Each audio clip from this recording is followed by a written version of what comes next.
Deux équipes avaient un objectif similaire cette année et pour cause, elles ont fini au coude à coude l'année dernière, c'était de raccrocher le wagon des 3 top teams. Une marche conséquente à passer et pour le coup, fallait bosser de fou parce qu'il y avait un écart. Sauf que ça n'a été ni McLaren ni Alpine qui ont réussi ce pari d'entrée de jeu, c'est Aston Martin sorti de nulle part qui s'est même établi P2 en début de saison. Le step a été fulgurant et comme on en voit peu en Formule 1. Mais c'est sans compter qu'on allait se faire surprendre une deuxième fois pendant la saison avec la remontada fulgurante de McLaren. Et alors pour Alpine, même si ça a évolué, la perception du progrès est tout à fait minime, tant il y a eu de rebondissements en interne et la performance finalement surprenante de leurs concurrents directs qui étaient du coup Aston et McLaren.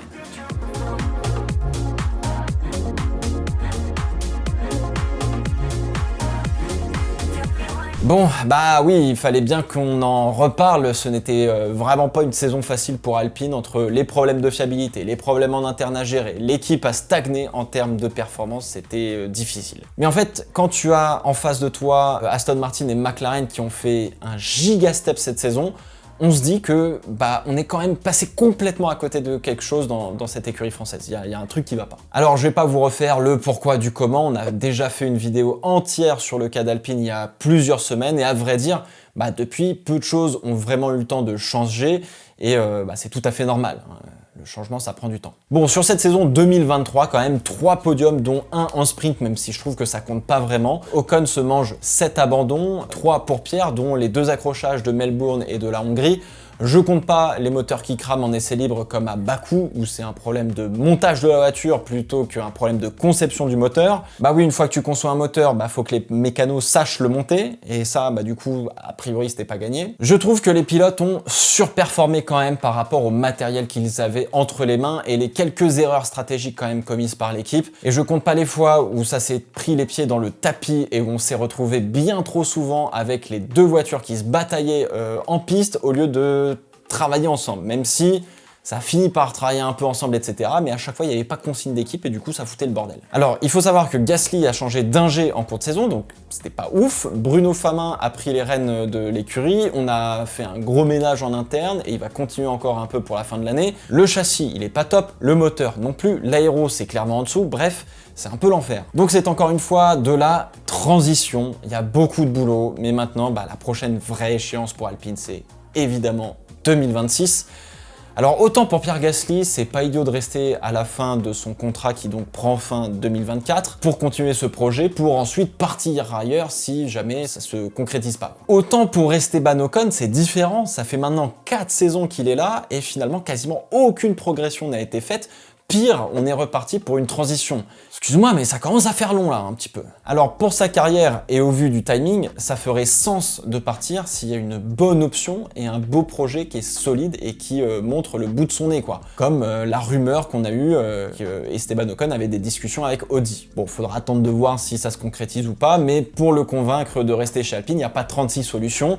Une bonne voiture, une équipe carrée, et ça marchera pour tout le monde. Ce qui est terrible, c'est que quand toute l'équipe aligne parfaitement le boulot et que les pilotes sont bien, c'est redoutable. Las Vegas, Zandvoort, Spa ou encore même à moindre mesure Monaco, parce que c'est particulier, évidemment, avec une voiture qui est un peu bof, ça peut scorer méchamment. Alors on verra l'année prochaine si progrès il y a, que ce soit sur la voiture ou dans la posture de l'équipe, mais c'est pas plus mal que les GP en 2023 soient terminés.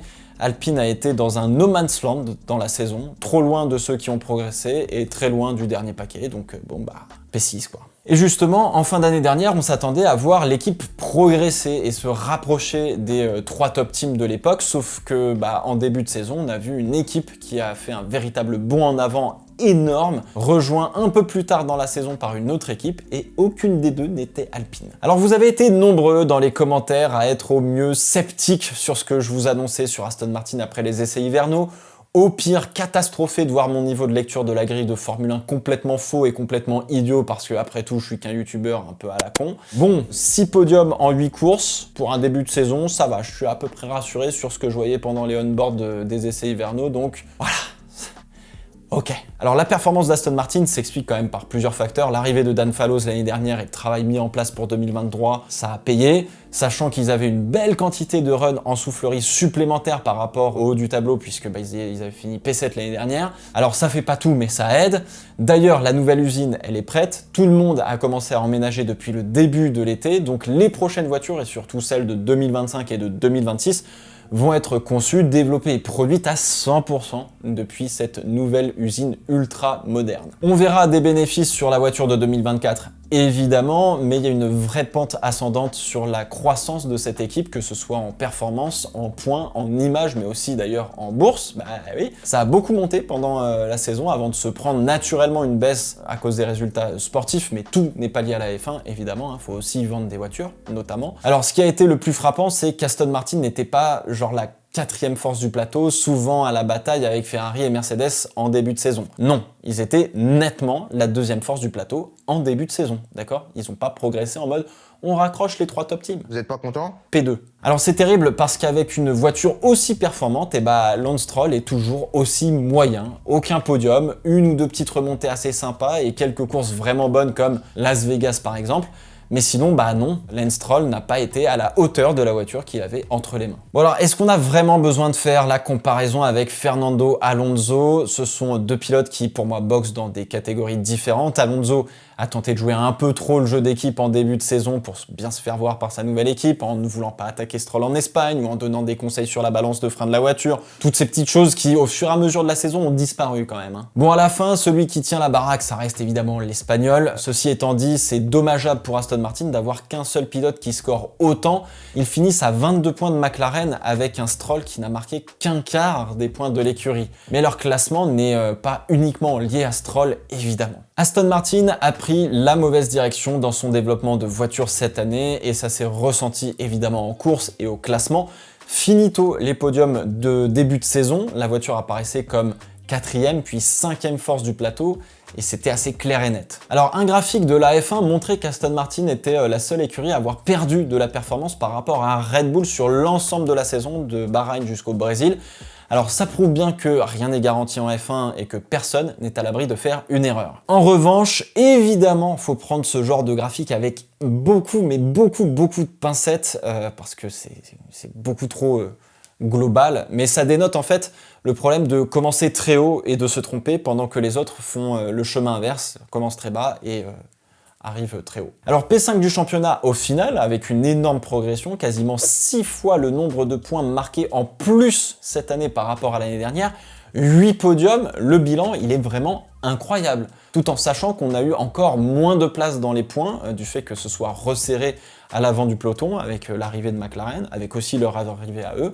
Alors oui, leur mauvaise direction dans le développement leur a coûté cher, mais c'est aussi parce qu'on a vu une écurie revenir sur qui on n'aurait jamais misé un seul euro en début de saison, c'est McLaren. Au moment de la présentation de la voiture, on a senti qu'il y avait un truc qui n'allait pas. Il y avait aucune joie, aucune hâte de prendre la piste, et pour cause, ça nous a sorti une belle merguez. Alors ça a été confirmé par les tests de pré-saison et les 2 premiers Grands Prix, le nouveau team principal Andrea Stella confirmait aussi que la voiture elle était tout simplement ratée. Alors il n'y a pas 4500 raisons à cet échec de début de saison, la direction prise pendant la saison 2022 les envoyait dans un cul-de-sac, ou en tout cas sur un plafond de verre, en termes de développement, mais surtout le petit twist du changement de réglementation initié par Mercedes là, qui n'arrivait pas à gérer son marsouinage, a fini par mettre l'écurie de Woking un peu dans la galère et pas sur les bons rails. Alors du coup ils ont perdu beaucoup de performance entre 2022 et 2023, ou du moins ils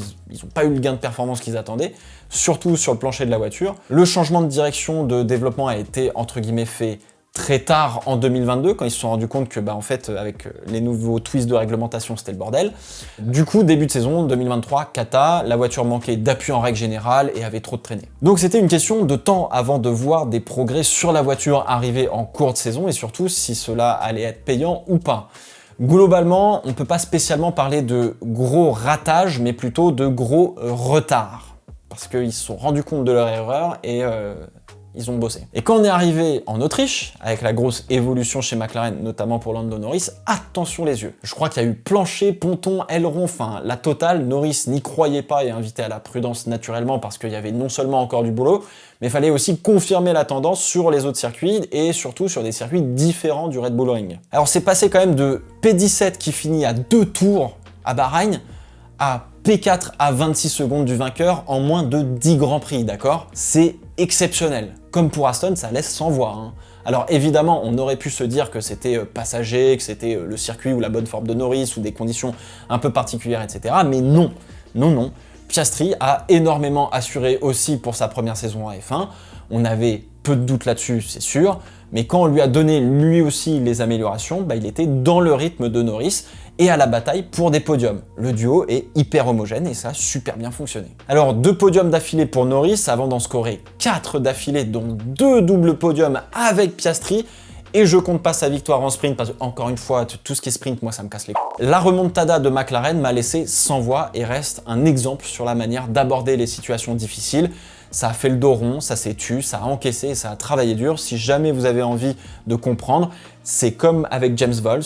Écoutez le podcast Beyond the Grid avec Andrea Stella, le team principal. Vous allez trouver forcément des similitudes sur la manière de manager des gens en Formule 1. Alors le fait d'avoir 2 bons pilotes les a mis devant Aston Martin sur la fin de saison, même si Piastri ne marque que la moitié des points de Norris, ça suffit pour faire basculer la P4 en leur faveur. Alors d'ailleurs, Piastri a été absolument exceptionnel pour un rookie. Il manque d'expérience toujours sur la gestion des pneus, mais ça, faut juste rouler, hein, donc ça va venir.